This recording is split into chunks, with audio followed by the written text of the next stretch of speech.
Hello, my name's Amanda. I'm going to be coloring Fancy by Saturated Canary. This is a digital stamp, and throughout this video you'll see the step-by-step process I've taken to color all of the skin tones, hair, and clothing. If you have any questions about what marker color I'm using at the time, you can see the marker indicated in the upper left-hand corner of the screen.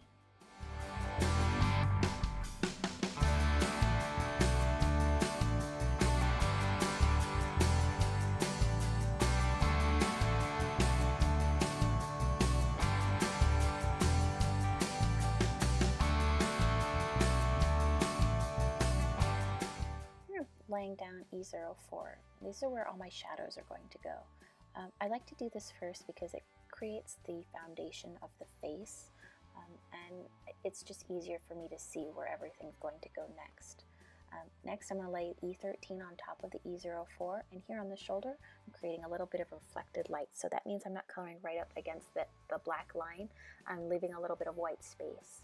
And that's going to help me create the illusion that this is a rounded image. So now, again, just going over all the E04 and building off of those shadows in the next lightest color. Next, I'm going to come in with E93. These are the cheeks, and I'm laying it on the white paper. And then E21 is my next color, and I'm going to come in and just draw those shadows into the white space, so like filling in that white space with that lighter color. But I'm not going to color all the white space. So as you see, I'm leaving a little bit of white on the bosom area and on the nose. I think that the lighter the images are, the closer they are to you. So like the very tip of the nose, I'm going to leave very, very white or light color, and the bosom area, again, the little bit of reflected light. So here we go. I'm just going to color a light dash over the nose. Oh, there we go.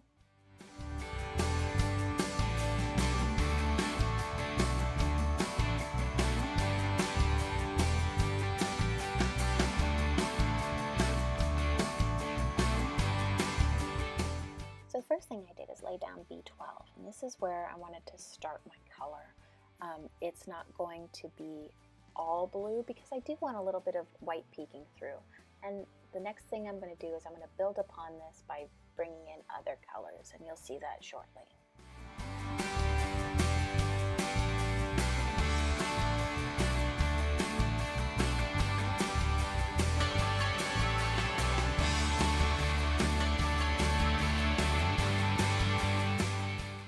Oops, lost a marker. Okay, now I'm bringing in C4, and I'm coloring right on top of that B12, and I'm not coloring exactly on top of it because I do want a little bit of that B12 to peek through. And as I pick my next colors, I'm going to do the exact same thing. I'm going to pick up C6, C9, and the 100 marker, and really I'm just you want to see the variations of color through the entire process. Occasionally I'll move back and forth between marker colors because I want to draw in more of those lighter colors, and you're going to see that here when I pick up B12 again. I'm going to go back and pull more blue into that white area, making that white space smaller. I could really just stop right here with B12 and C4. It's beautiful the way it is, but you'll see with the next colors I'm pulling in, I'm accenting sections of the hair, and where certain areas are darker, those are the areas that are going to be farther behind, or sections of hair that overlap each other, so you can see shape come to life.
you see me coming in with the C9. It's one of my darkest colors, and I'm just adding a touch of it in certain sections. Not a whole lot, just enough to create depth. And then after C9, I'm going to come in with the 100, the black, and I'm just going to darken up those sections even more. And really, this is just creating the image like a depth, so you can see that it's not a flat image. There's curves, there's shadows, there's dimension, and that's really what I'm going for.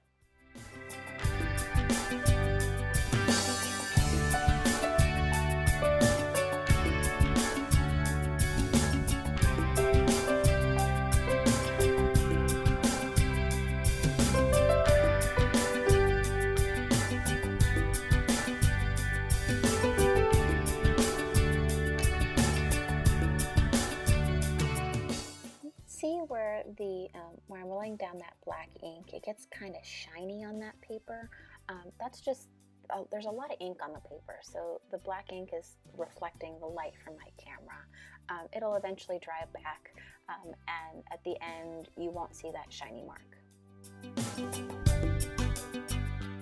Oops, I've colored over some of those little white dots that are in the original image. I was trying to keep them white, but it's okay, I'll fix them later.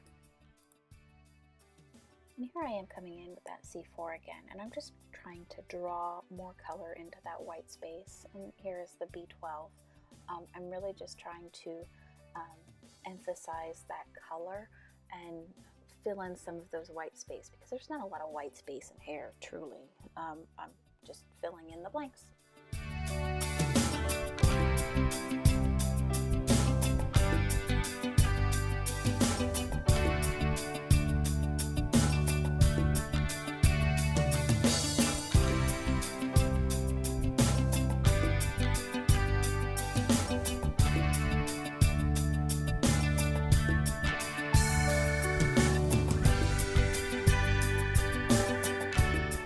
So with RV25, I'm going to come in and I'm going to map out my darkest areas on the bodice, and I'm going to draw out those shadows with RV23, and it's just going to pull those darker colors into the bodice and create a shape. I'm going to leave a little bit of white area on the bottom of the bosom area, because again, the things that are closest to the light are going to be lighter, and the things that are farthest from the light, farther back from the light, are going to be darker. So you'll see a little bit of reflected light on that bodice area.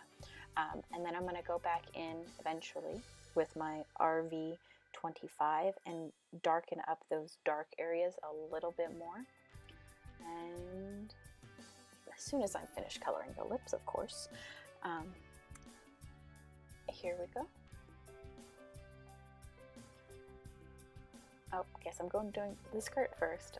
Okay, well, going through the skirt, we're going to draw in, again, the darkest areas of the skirt first.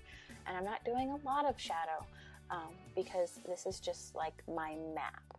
I can always go back and darken it up later, and I do. So this is just a starting point for me. And then I'm going to come in with the RV23 and pull out those darker colors. I'm coloring right on top of that RV25 and pulling it out into that white space. That's going to help me blend those colors a little bit. And as I'm pulling down the color, I'm making it like a light wispy brush stroke, so it creates that illusion that it's like a see-through skirt. So I was trying to get a lot of my colors down first, the darkest colors to lightest, and on this RV10 my marker's kind of dry, so I'm really working it, trying to get as much color down as possible. That's why it looks a little streaky, but for this dress it kind of works because I wanted that little see-through effect. So I'll go back and refill that marker when I have a moment. Ah, here it is, RV25. I knew I'd come back with it. So here I am drawing in a little bit more shadow, trying to darken up those areas where all the gathers would be. And here we go. Next we're putting in the eyeballs.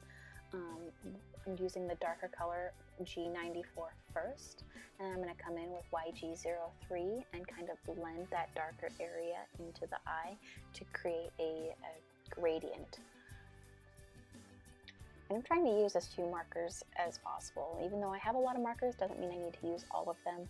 So I'm using things like the RVs for the roses and the dress, and the greens for the eyes and the leaves on the roses.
Here's where I come in with that Stardust Jelly Roll pen, and I'm coloring in those dots that I accidentally colored over when I was coloring the hair.